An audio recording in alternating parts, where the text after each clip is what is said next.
Hello. Welcome in, everyone. How are we doing today? Are we doing well? I hope so. Today we will be reading Department 19 once again. And I hope you all enjoy. We'll do a little recap before we begin of what happened previously on stream. So, what happened, eh? I may have written the recap right before stream because I forgot. But yes, Jamie and Frankenstein get approved entry into the facility and get a good accommodation. Jamie learns that the whole place is invisible from above due to lights shining images of fake trees. So, it's a forest. It looks like a forest from up there. We go back in time to Van Halen. Don't know what he's doing there and what the significance of that is. I think it just further shows that this is a vampire. There are vampires involved here, regeneration, killing, that sort of thing. But yes, a wooden stake falls out of his briefcase, which further emphasizes this. He's then hired to investigate a circus somewhere where a politician's favorite female performer has vanished. After questioning, it's learned that 5 other people have also gone missing from the circus in a very short span of time. Van Halen then asks to see the basement. And that's where we are at the moment. But yes, today's stream might be a short stream. I am very tired, I have to say. But yes, let's begin. Where was I?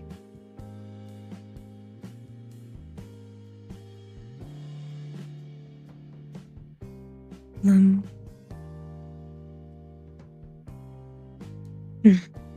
don't remember this. Okay. In the box was a circular red rug that covered the floor.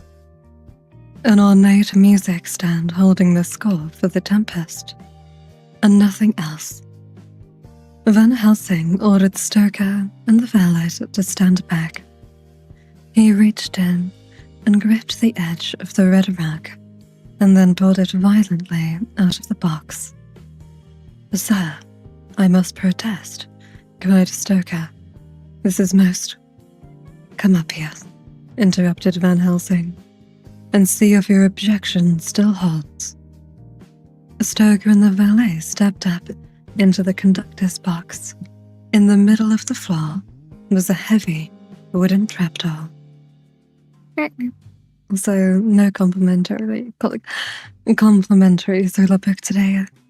Also, welcome in, Musto. My answer is bubble tea, as always.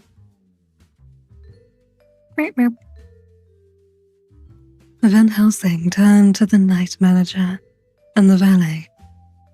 "Be very, very careful from here on," he said. Chapter 7. It's hard to breathe with a hand around your throat. The lighting in the dormitory switched from a purple ultraviolet as the alarm hammered into Jamie's skull. Frankenstein pulled a radio from his belt, and keyed in 3 numbers. He held the radio to one ear and placed a giant hand over the other and listened. "What's going on?" Jamie yelled. Frankenstein held out a hand towards him and turned away. His ear hunched into his shoulder, trying to hear what was being said on the radio. Jamie looked around. There was a door in the wall to his left, and he ran towards it, desperate to get away from the noise that was making his head swim and his stomach churn. Frankenstein reached out and grabbed for him, but Jamie saw it coming, slipped around the outstretched fingers, shoved the door open and ran through it. He had just enough time to register that he was in a long grey corridor before something crashed into him and he sprawled across the smooth floor. His head cracked the ground hard, and he saw stars as a voice shouted at him, and he sat up. What the hell are you playing at? A short, overweight man in a white doctor's coat was standing over him with a look of extreme annoyance on his face. Who are you? What are you doing here? I'm Jamie Carpenter, he shouted. Can you please tell me where I am? What did you say your name was? The doctor yelled, his eyes wide. Jamie repeated it. Also, welcome in, Ghost. How are you doing today? We are reading Department 19 by Will Hill, and I hope you enjoy. Also, thank you for the rose mouse. I appreciate it. And hi, Sway. Welcome in. I hope you're doing well today. Christ, oh Christ. The doctor looked around, as if he hoped there would be someone to tell him what to do. You'd better come with me, he eventually yelled, extending a hand towards Jamie. So it'll skin me alive if anything happens to you. Come on your feet. Jamie hauled himself upright. Where are we going? He yelled. Arrivals, the doctor yelled back. Something's inbound, so it's the safest place for you to be. Why? Because it's where the guns are. Jamie ran down endless corridors, his head ringing with the relentless wail of the alarm and the thumping strobe of the purple lights. The doctor was short and round, but he ran with a grim determination, his jaw clenched, his eyes staring into the middle distance, and Jamie found himself sprinting just to keep up. So hi, Victor. Welcome in. How are you doing today?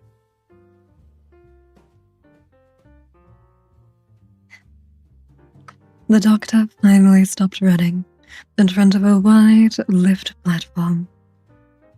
Little more than a steel frame, striped black and yellow. Jamie stepped onto it. The doctor pushed a button set into one of the metal columns. Machinery far above them ground into life, and the platform began to ascend. Its passengers doubled over, hands on their knees, trying to catch their breath. Jamie pulled air into his lungs and stood up straight. As he did so, they passed a cavernous open floor, in the middle of which hulked a vast angular shape, purple trickling light on the walls and floor illuminating tantalizing details. 3 huge sets of wheels, a dark triangular fuselage, and 2 wide wings that stretched almost to the walls. Jamie crouched down as they rose towards the ceiling, but the shape disappeared below him as the lift continued its ascent. Also, welcome in, Cassian. How are you doing today? And thank you for the stretch fig. Let me do that now. Okay, stretch complete. I'm not doing so well today, Victor, but hey, I'll be fine. It's just I'm really struggling with the heat today. I don't know why.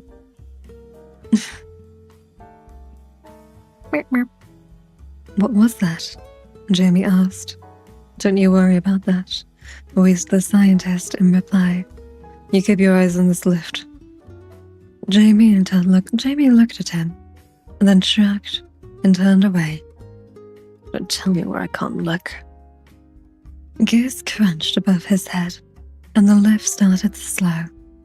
They were rising through a dull, grey shaft, which suddenly opened out into a wide room full of movement and noise.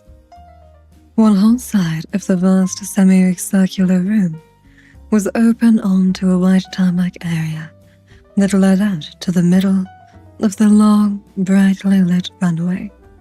Inside, 2 lines of black-clad figures, 8 wide, were stood facing the huge open doors, submachine guns set against their shoulders, pointing out into the darkness.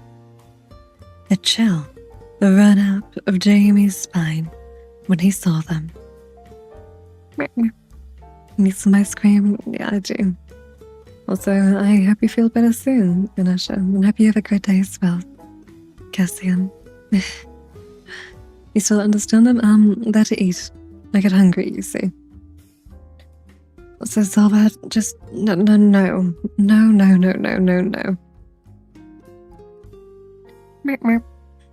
Welcome in, Silver.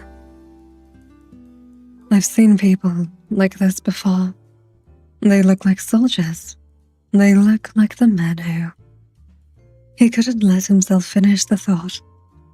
He looked away from the dark figures and saw the round crest he had seen in the white corridor, stenciled high on the huge hangar wall. The same three Latin words were stamped below it, running almost the entire length of the vast surface. Lux E Tenebris. Also, don't ever worry about interrupting, Cassian. Please interrupt me. I love talking to you all. And thank you for the walk, I can see him. I've got a very sore throat today. So, I've got honey and water at the moment.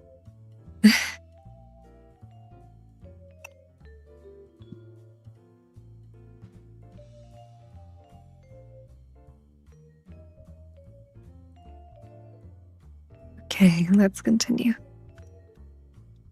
Behind the rows of soldiers, dozens of white-coated men and women bustled across the vast concrete floor of the room. Hangar. It's a hangar. They don't make rooms this big. Shuffling stretcher trolleys, and ivy drips back and forth, shouting instructions and questions to one another. A steel shutter door slid upwards to Jamie's right, and four figures in full biochemical hazard suits pushed a pair of metal trolleys covered in plastic oxygen tents into the hangar. It's the hike convoy and hike son. How are you lovelies doing today? That's my reaction to the email convoy.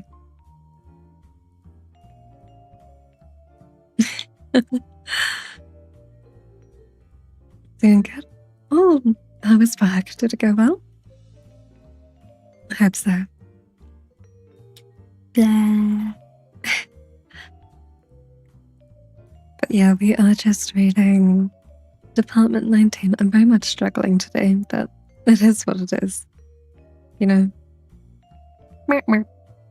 In the distance, Jamie heard the heavy thud of an engine.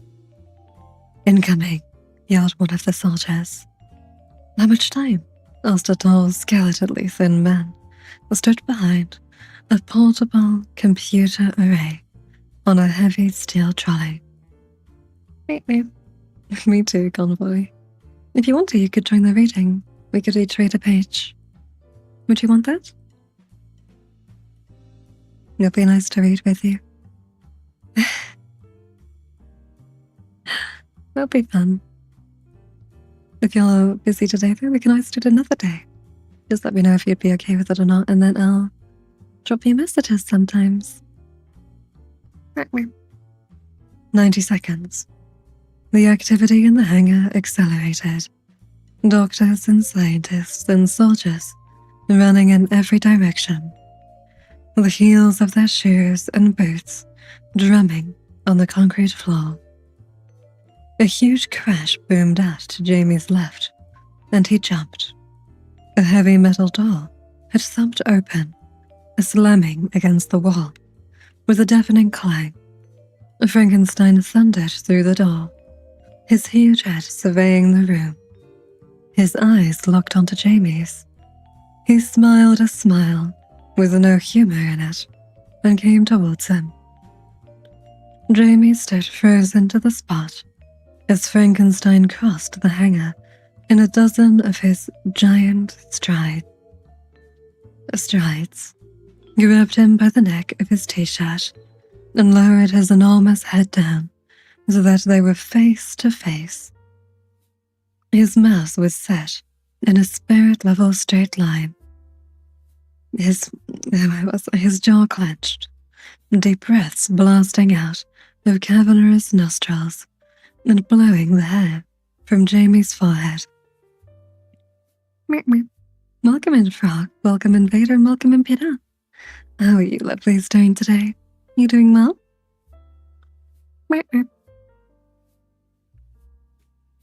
It's trying hard not to kill me. Really, really hard. Frankenstein's wide, misshapen eyes, the pupils slate grey, stared into Jamie's. Eventually, the monster spoke. "This will be the last time you run away from me," it said. "Do you understand?" "I say nothing," Frankenstein roared. "Not a word. Not if you understand. I don't want to hear your excuses. Do you understand?" Jamie nodded, then turned his head away, tears of shame and humiliation coming to the corners of his eyes. Several of the troops and doctors had stopped what they were doing and were watching the confrontation. Even as the blinding lights of a helicopter illuminated the wide landing zone beyond the hangar doors, Jamie could no more meet their stares than he could that of the giant above him. I'm doing very tired today, Father Frog. I hope work went well. And I hope you enjoy your leggings tonight, Beth. Also, Conway, yes. I'll message you sometime. Wait, actually, just let me know the day that you're free, and then we can do it then. I'm free on all days aside from Tuesday. Where was I? Movement in the corner of the hangar caught his eye. A section of the blank concrete wall slid aside, and 4 black-clad figures emerged. They wore large black machine pistols on their right hips, short black tubes on their left, from which wires ran to shallow square tanks on their backs. Jamie recognized the tubes immediately. They were a smaller version of the weapon he had seen Frankenstein fire in the living room of his mother's house. My gosh, this is all really happening. I'm not going to wake up. My mother is gone. The 4 soldiers emerging from the hidden corridor took up positions. 2 on either side of the door. A figure strode quickly out of the darkness, through their guard, and headed towards the giant open side of the hangar. The newcomer was dressed in the same sleek black gear as the others, but without the deep purple visor. Jamie saw a flash of grey hair swept back from the man's forehead as he strode across the concrete floor. He cast his eyes quickly around the hangar, and they met Jamie's. A surprise rippled across the man's face.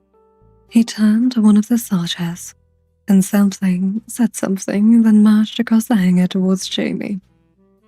"Victor," the old man shouted, crossing the distance rapidly. Frankenstein looked around, saw him coming, and swore under his breath. Then he looked back down at Jamie, his eyes clearing, as though he had forgotten he was holding a teenage boy by the neck of his t-shirt, and swore again, loudly this time. So welcome in. What is this? My name is Solace. I do reading streams. Right now we are reading Department 19 by Will Hill, and I hope you enjoy. Also welcome in, Vespa. How are you doing today? Hope you're well.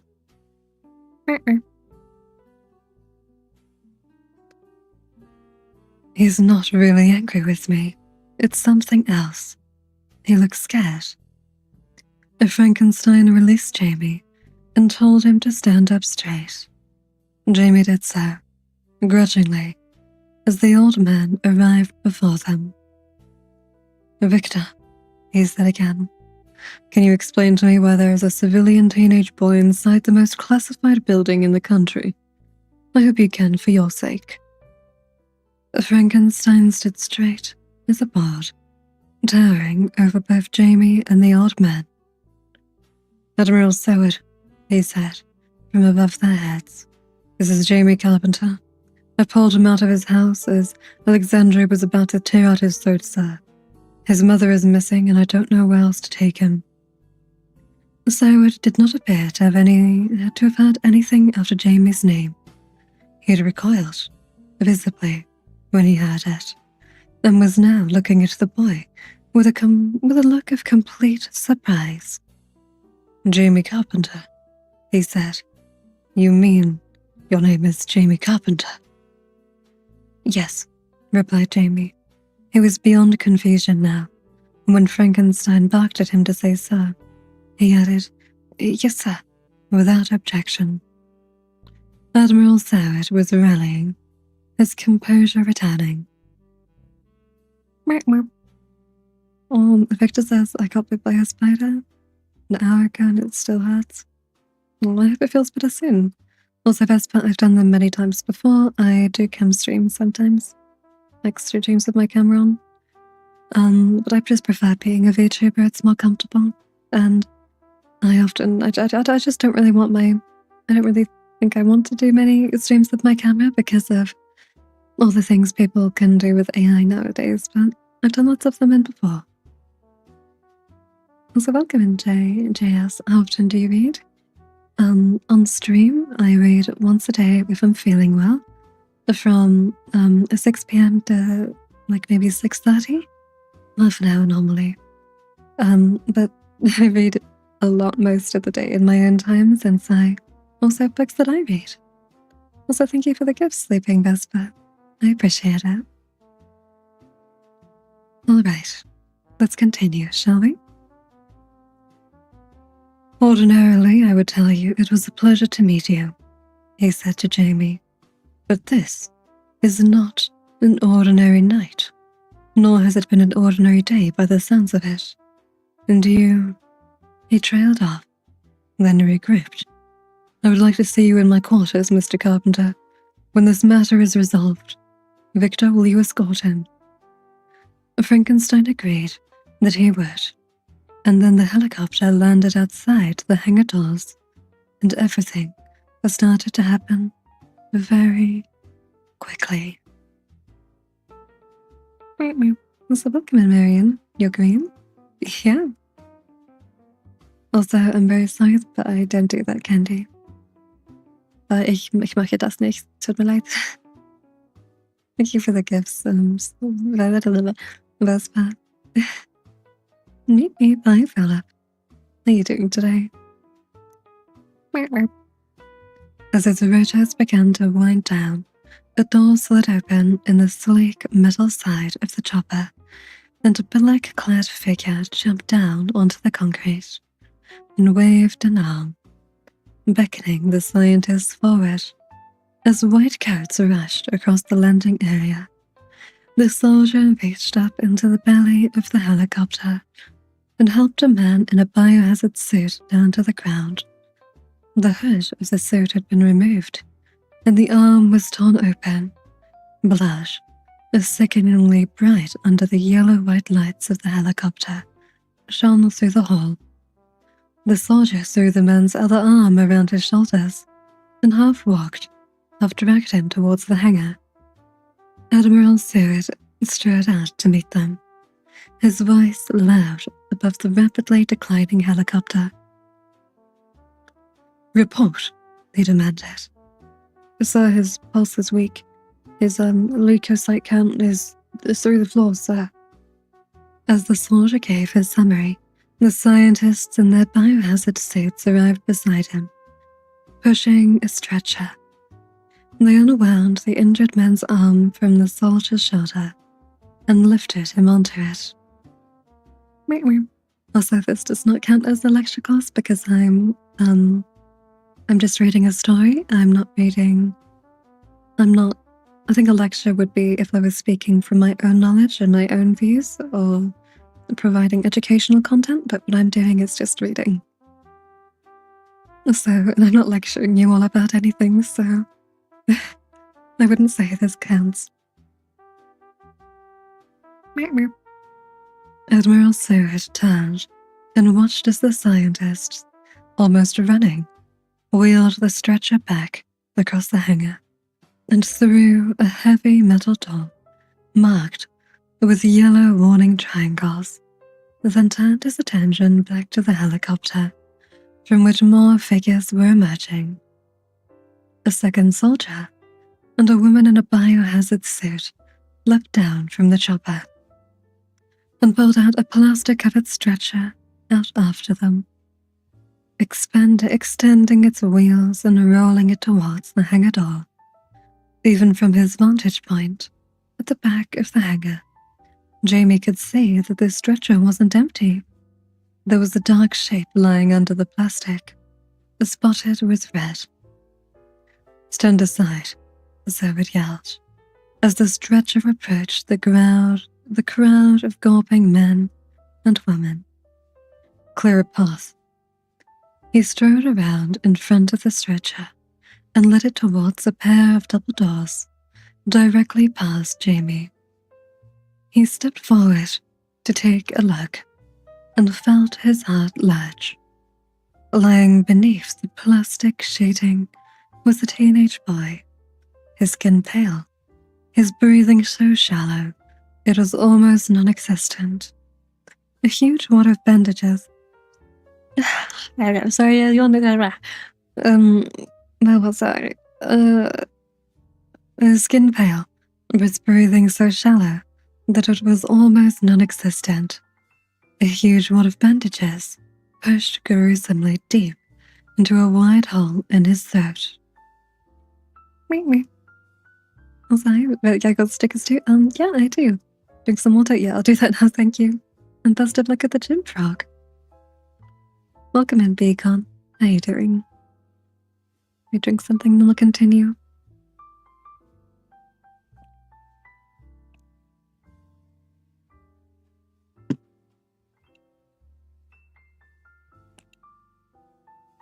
Oh, why do you feel down today? What's up? Then the boy was gone, rushed towards the hangar exit by running doctors. Jamie stared after the stretcher, fear crawling up his spine as reality crashed into him. That could have been me. There was a commotion out by the helicopter. A second stretcher was being unloaded from the chopper's belly, and this one was also occupied. Jamie pushed forward through the crowd of soldiers and scientists, meeting the stretcher as it arrived at the vast open hangar doors. He looked down, then took a tumbling step backwards, his heart in his mouth.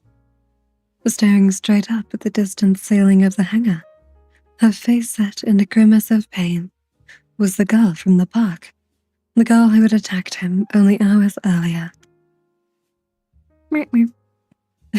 You don't want to distract me? Please distract me. I love talking to you. I love talking to you guys in chat. You listen to this in the gym? Yeah. Keep up the good work. Thank you for the stretch fig. Let me stretch real quick. Okay. Stretch complete. The girl whose face he had seen in the window the night his father died. He gasped with shock, and she turned and saw him. She smiled. "Jamie Carpenter," she said, her voice cracking, but sounding oddly as though she was trying to smile through the pain. The stretcher lurched to a halt, and the scientist pushing it stared at Jamie. "How does she know you?" he asked, his voice dripping with suspicion, and more than a little fear. "Who the hell are you?" Jamie looked blankly at him, trying to think of how to answer such a question, but then the girl spoke again, in a voice too low for Jamie to hear. He leant down towards the plastic tent. "What did you say?" he asked, Behind him, he heard Seward's voice asking what was happening, and then Frankenstein saying his name, his voice loud and urgent. He didn't care. There was something beautiful about the girl, and he leaned even closer and repeated the quiz question. Your fault, the girl said, then broke into a wide smile. All traces of pain are suddenly gone from her face. A hand gripped his shoulder, and he knew without looking that it belonged to Frankenstein. But before he had time to move, the girl sat upright, dizzyingly fast, with the plastic tent still covering her, and threw herself at Jamie. She crashed into him, chest high, and he was knocked flat on his back. His head thudded against the concrete floor, sending a bright pillar of pain shooting into his brain. The girl landed on him, the awful smile still on her face. Jamie saw Frankenstein grab for her neck, but with his gloved hands, she swung a plastic-coated arm and sent the huge man sprawling backwards. The backs of his legs collided with the fallen trolley that had been occupied by the girl, and he went over it, his head smacking hard onto the ground. Meep meep. Well, so hi, Loki. Welcome in. How are you doing today? Hello, my king. Also, the book I'm reading, I always have the name of it in the title of the stream.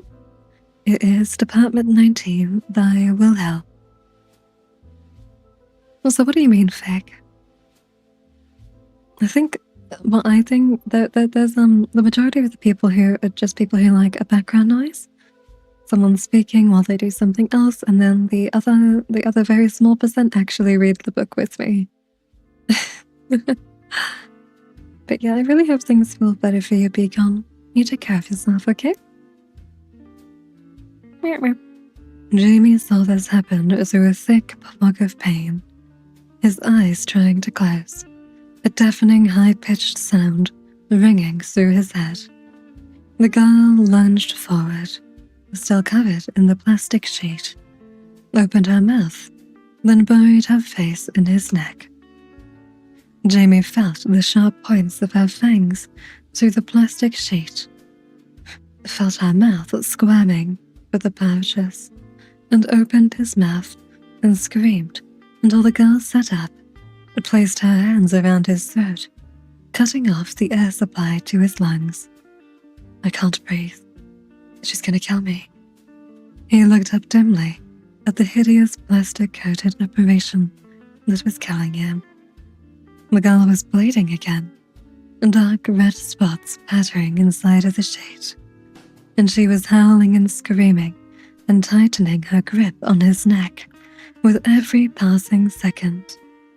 He could hear voices yelling from a long way away, and he saw two more figures. He couldn't make out whether they were soldiers, scientists, or something else. Grab the girl and try to pull her off him. Both were sent sprawling by casual flicks of the girl's left arm, which left his throat for a millisecond before returning to exert its deadly pressure. Shoot her, he heard someone shout, in a voice that sounded like it was coming from underwater, and there was a series of loud cracks like fireworks.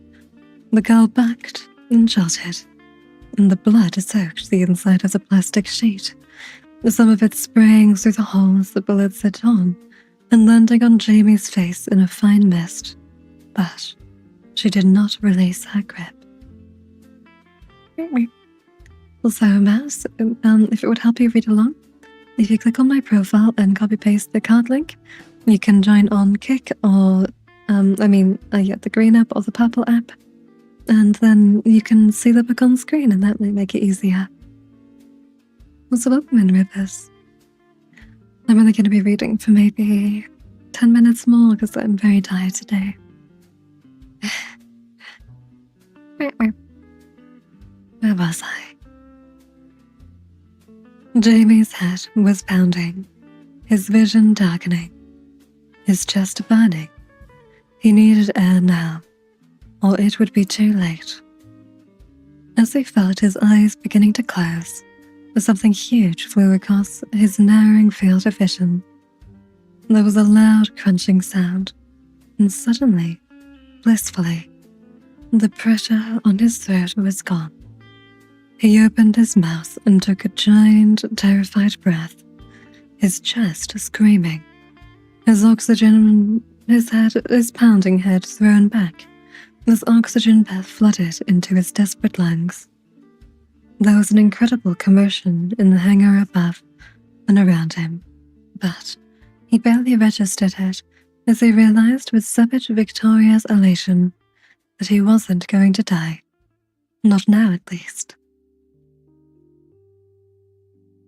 His vision was clearing, the thumping noise in his head starting to recede, when a dark shadow appeared above him and knelt down. Jamie looked up at the shape crouching over him, and the image came into focus. He stared up into the face of Frankenstein.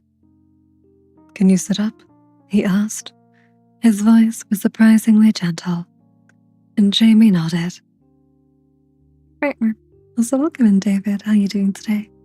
I hope you enjoy the reading. We'll be reading for a little bit more." He pushed himself up with his elbows and looked around the vast hangar. Scientists and doctors were clustered around the fallen soldiers, but almost everyone else was staring at him.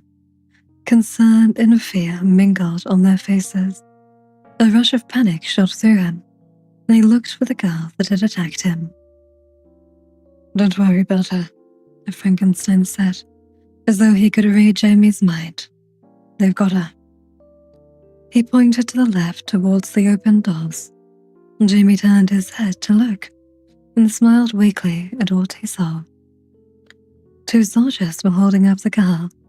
The whole left side of her face was swollen, her arms and legs dangling limply from above the ground.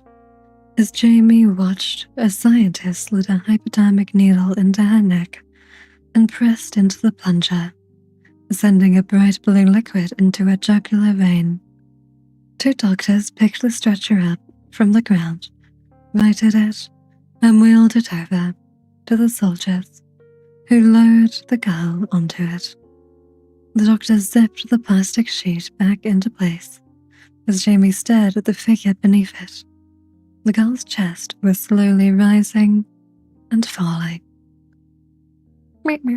"Also, thank you for the gifts, Victor. I appreciate it." "She's not dead," he said softly. "But they shot her. I saw the bullet hit her." "She's not dead," confirmed Frankenstein. "She's something else." And that is the end of that section. And I think we'll be ending today. I'm sorry. I am very tired. But I hope you all enjoyed the stream and have a lovely rest of your day, night, anytime it is for you. Stay safe, don't panic, and may you all live in interesting times. If you go to my profile and go on the link, you can support me via Ko-fi, or you can join my Discord server where I post announcements of when I'm streaming, when I'm not streaming, and if there are delays and such. And there are also recaps of what happened previously on stream. Thank you all. Bye bye.